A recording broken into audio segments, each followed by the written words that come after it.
American public education is modeled after the Prussian education system, which was created to mold the minds of children into obedient, unquestioning adults. If you are unfamiliar with Prussia, we call it Germany. The need for this style of Prussian school arose from Napoleon's amateur soldiers defeating Prussia's professional soldiers in 1806. Powerful nations must not lose wars. Prussian schools were then redesigned for social engineering. This is used to influence attitudes and behaviors. They taught basic skills, reading, writing, math, and most importantly, duty, discipline, and obedience. They were not taught how to think critically, they were taught what to think and to obey. Owing to this, just 60 years later, Prussia was once again a force to be reckoned with. The origins of public schools in the United States were brought about by the Rockefeller and Carnegie Foundations. What many construe as philanthropy is something more perverse.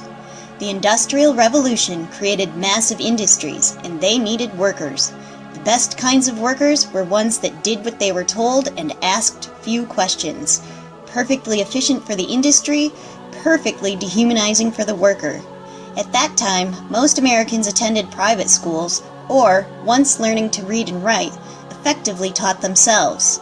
All these free-thinking individuals couldn't possibly be turned into dutiful automatons. The corporate giants of America needed a solution to their individualist freethinker problem. The Prussian model was their answer. The powers of America wanted the Prussian result, unthinking workers and obedient citizens.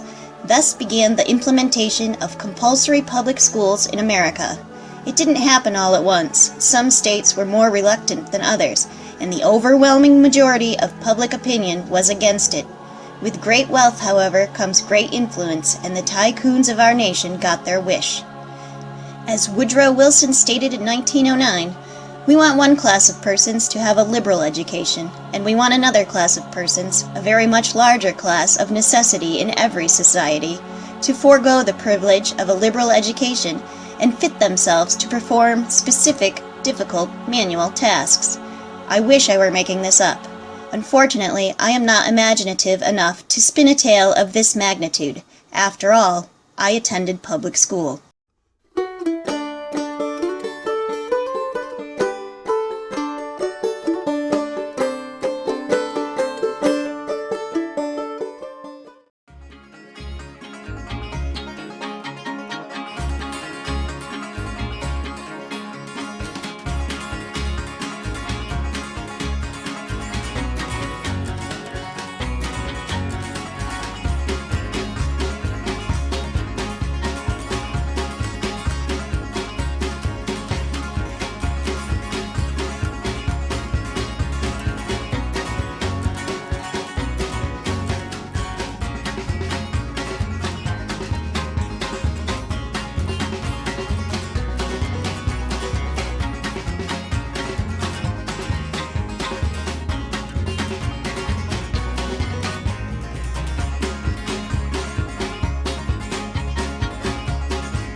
It is hardly a secret these days that schools are not about teaching the road to comprehensive thought.